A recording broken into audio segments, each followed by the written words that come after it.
Hello, ladies and gentlemen, and welcome to another episode of the Family Podcast with your two favorite brothers. My name is Sammy. My name is Don. And today we are talking about love languages. Run the intro!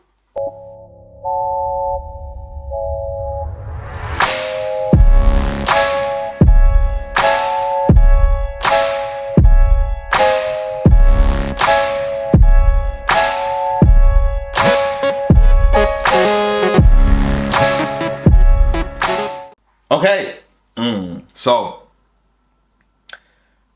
recently, I say in the last 5 years, maybe more, Yeah. all the freaks have been going to therapy because I said freaks. because their brains are broken, of course.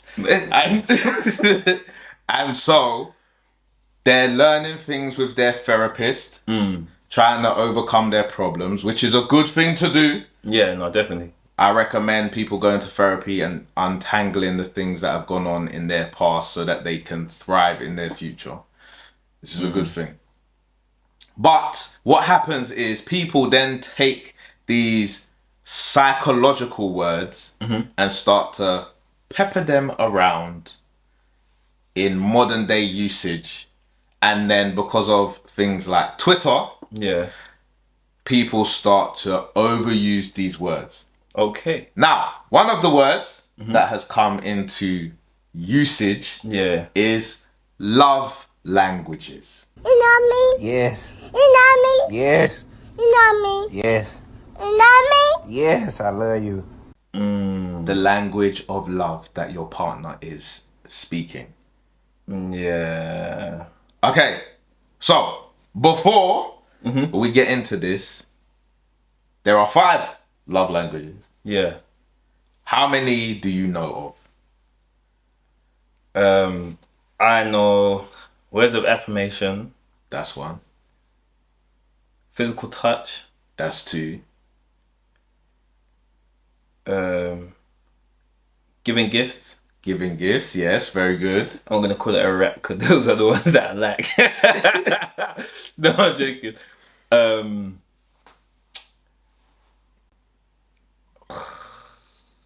It's a rap. It's a rap. Is it? Fam, I feel like we just talked about this as well. Nah. Okay. Acts of service. Okay, yeah, the Guap 3000. Yeah. We like that one as well. We like That can one be an as well. act of service, of course. And then you have quality time.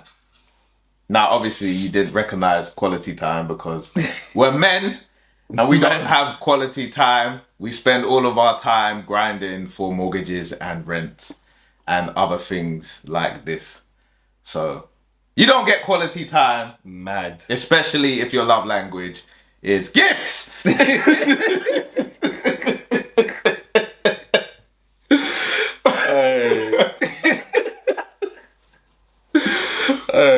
Okay, so you pick your poison, ladies. That is mad. So, okay, so Wait, on a quick note, yeah, did you see the guy, he said that his girl loves something from Paris and something, so he flew around the globe on her birthday to pick up those things and tried to make it back in a 24-hour trip to give it to her on her birthday. no. He don't have no quality time. Yeah. Yeah, well, hopefully you get some acts of service, you know what I'm saying? Yeah, nah, yeah. So, Yeah. what do we think of love languages as a whole? I feel like I say I don't rate everything in it. So, acts of service as a whole, I think they work, but I think they're in addition to, innit? So, I think it would be wild if my love language was touch, and then it was acts of service. So then on my birthday, he never gave me gifts. Right. Do you know what I'm saying? Like, that would be a bit mad for me personally, innit? So Hold on. You know acts of service, yeah? yeah. What if the act of service, Yeah. the adult act of service, Yeah. was like, do you consider it a gift or not? Your No. woman gets dressed up in the lingeries and she puts on them high heels you like. She pours you a glass of Henny and, you know. No, I'm one with the Henny. yeah. That's it. But yeah, let's go. No, joking. Yeah. So then, would you consider that a gift? No. Okay. I'm sorry. That's in addition to. Okay. Yeah, come on, bro. Like, are you telling me the other way around would work? Imagine you went to a gal and you was like, yeah, the man's gonna give you the pokey, and then that's your present. Yes. Yeah, she's not having it. No. So I'm not gonna have it either. She's gonna call you a broke bastard and every other name under the sun. Gender equality. You know what I'm saying? I want my gifts as well. But yeah, like, I feel like it's an additional thing. Like, definitely. I mean, I think if you're in a relationship and you're not taking the time to know your partner or anything like that, but then you just come with the acts of service, then it's not really gonna hold much weight. Or like, you know, like, I don't really want to go into this too much here, but like domestic abuse. Like, if you're an abuser, and then what you come with the gifts.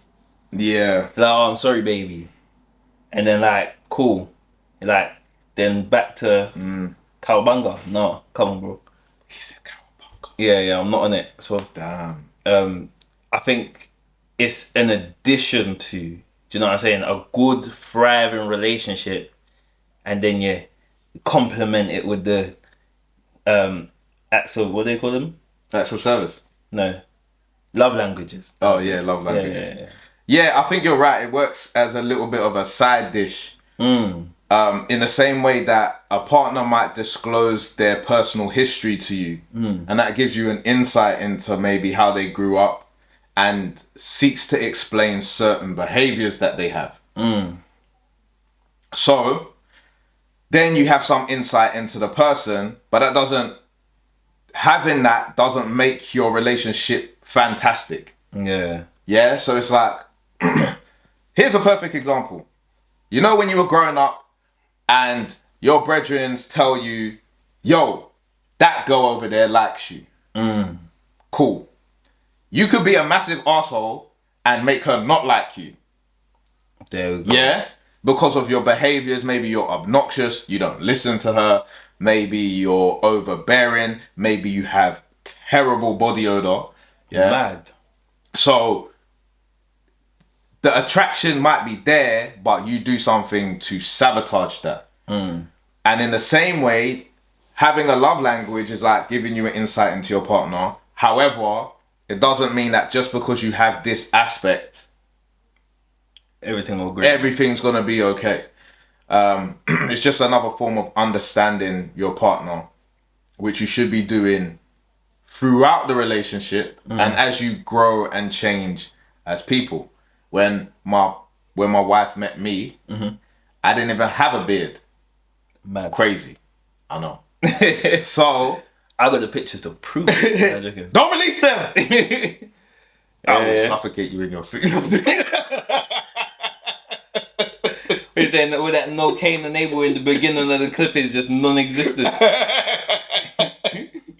It's all jokes, folks. It's all jokes. So yeah, I definitely think that sometimes we can have an over-reliance on some of these terms, and then we can use it to disguise things. You know what it's like?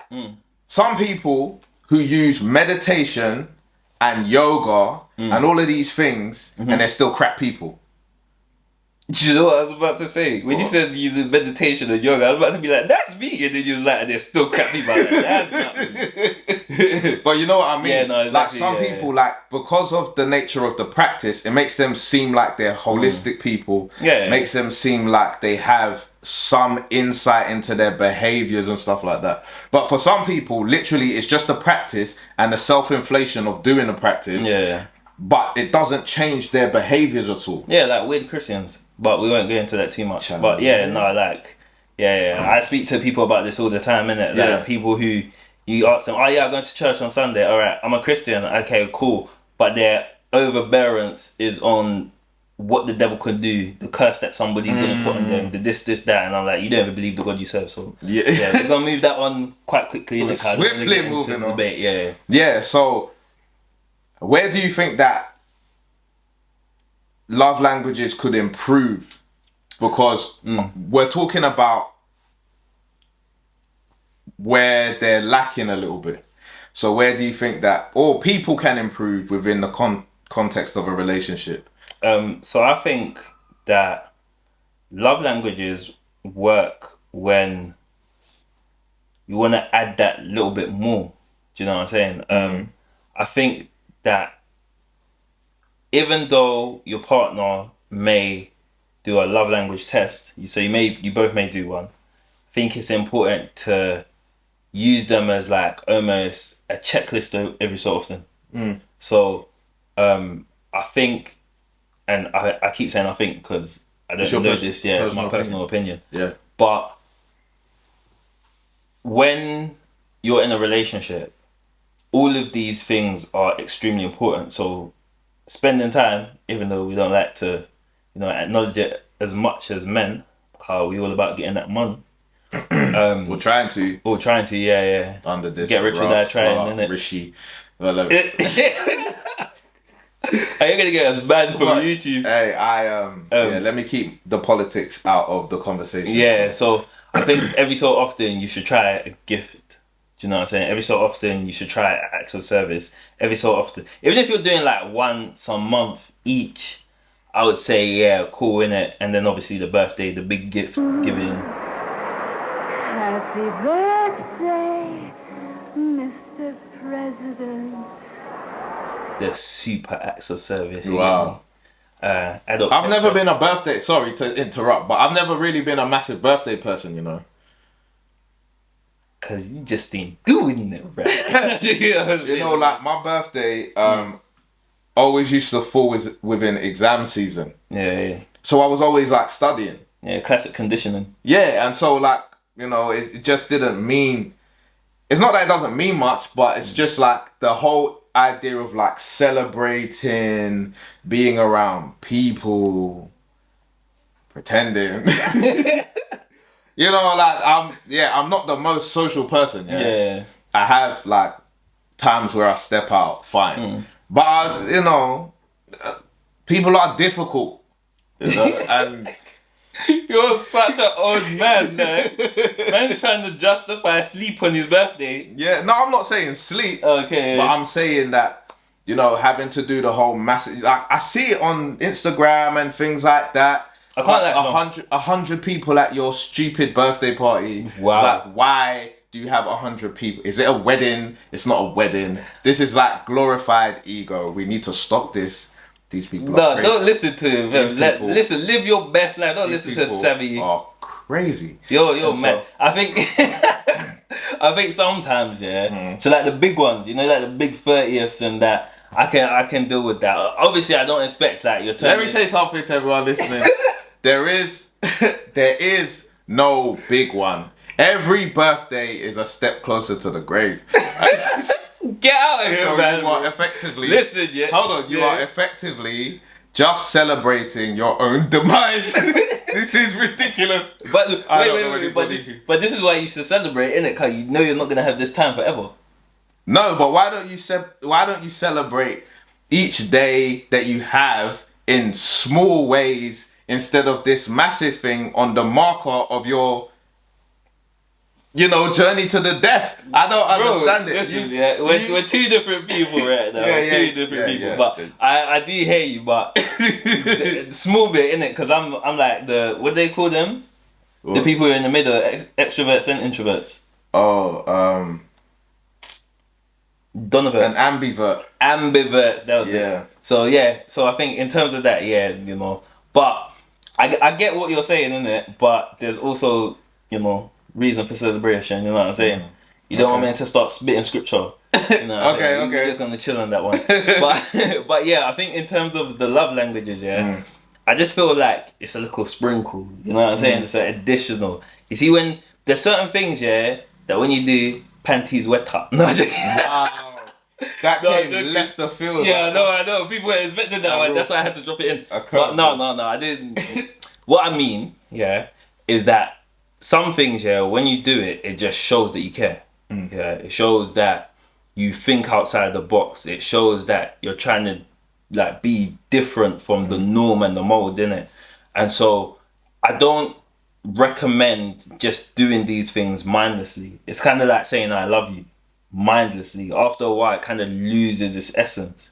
But every once in a while, doing some of these things will just give you that extra boost. You know what I'm saying? Because romance is understanding what your partner thinks is valuable and then being able to deliver that to them. That's all romance is.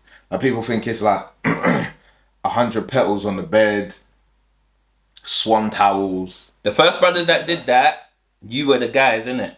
Everybody else is like Motorola versus Samsung with the flip phone.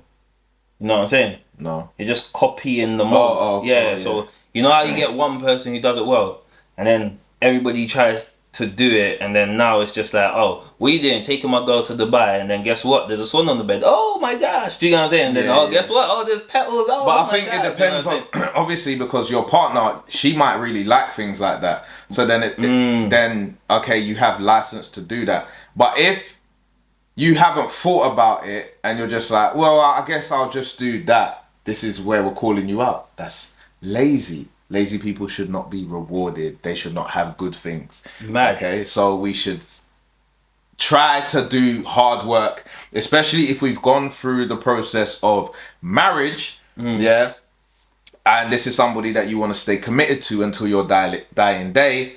Then see the person who you're in a relationship with. Listen to her when she talks, because she will tell you what she likes, what she doesn't like, and you can use that as a barometer to deliver things that she likes. You know, so I would say that is a very good marker to live your relationship by. If you are a couple and you do vouchers, you don't know anything about each other. Mad. Some people like vouchers. Okay, caveat. If your partner loves vouchers, then fine. But a lot of the time, vouchers are quick and easy. It's like, well, I don't know what to get you, and so I'm going to give you a voucher. Now, I agree, some years, especially under Ross Clark Ritchie, are very, very hard. Yeah? And so sometimes, yes, you do have to like give a voucher. Maybe that's understandable. But it shouldn't always be, you know, The norm. The norm. Exactly. Yeah, it shouldn't be the norm. So what do you think about love languages? I hate them. I can't stand them. You're the bad thing today. No, okay, listen. I think love languages can be a beautiful insight into your partner. Okay? But I always say it's a bit like a weight belt. Yeah. Your weight belt is not going to help you lift heavier. It's just going to provide a slight assist so that you don't hurt yourself as much. Yeah. And this is what love languages are. They provide small, delicate insights into your person. It shows maybe whether you're compatible or not. Somebody who's what am I trying to say? Right. Somebody whose love language, is gift giving, yeah. They might be really incompatible with people. Yeah. Some people, because they like gifts. Yeah. And they might like expensive gifts, and they might say that this is what makes me happy. And somebody could say, maybe they got back pockets, and they say, well, this is something that I'm really incompatible with. Yeah. Yeah, your constant want for gifts and gifts and gifts and gifts. I'm not able to provide that. Yeah. So then that gives you an insight into the person that you're going to date. And that is helpful. Yeah, no, facts. But like so many things, I feel like people have over-reliance. And the over-reliance isn't good. It's an insight, but you still have to focus on the basics. There we Are you go. doing things together? Are you communicating properly? Are you sleeping together? These things are important within the context of a relationship. Does one person feel overburdened? Why do they feel overburdened? Exploring that as a couple. Are your eyes starting to wonder? Why are your eyes starting to wonder? And having those conversations. Definitely. And so these things are just natural within a relationship. And so we must deal with these things instead of saying we know each other's love language and so we're fine. We are the perfect couple because we know all 5 love languages and we know what we are and we know what we're not. And it's like, no, this is like a scratch of a surface. Then you go find another thing to scratch the surface so you can understand your partner better. Because when you understand your partner better, you know how to live with them, how to motivate them, how to console them if ever something is to happen. So this is an important thing. At least to me. No, I hear you. I think it's important. Yeah, and that's what I would say. And I also want to say that love languages can give you insight outside of romantic relationships, right? For friends, Yeah, for facts. children, right? There's children who are very clingy. They need a lot of quality time. There's some kids who are more independent and they are mini gold diggers. They like gifts, you know? So it is what it is. So I think, like I say, it's very good for insight, but don't be too over-reliant on it. And don't use it as a Reason to get you out. Yeah, no, just a completion. So like, oh yeah, we've completed relationships because we know each other's love language. I hate. You know, like, don't do that. Your therapist will be very, very upset with you. I hear that. So, ladies and gentlemen, let us know what you think about love languages. Has it helped your relationship? Has it made your relationship slide into the toilet? I want to know. What? Nah, bro. Oh, yeah, I want to know. So, ladies and gentlemen, let me know. We're trying to get to 500 subscribers before December. So, subscribe if you enjoyed, if you like this. Reward me. We applaud you. Yeah, reward me and get me closer to monetization so I can be one of those people who make videos every day. So, ladies and gentlemen, thank you for listening. Take care. Look after yourselves. Look after your partners. And be blessed. My name is Sammy. My name is Don. And we've been the family. Bow. Every day, this is the family every day. I'm with my brothers like every day, every day, every day. Me and my bro from morning. This is the life we were born in. Tell him. Our cup runneth over, our enemies falling. By blood we were sworn in. It's been me and my bro from morning. This is the life we were born in. Our cup runneth over, our enemies falling. By blood we were sworn in. No Cain and Abel.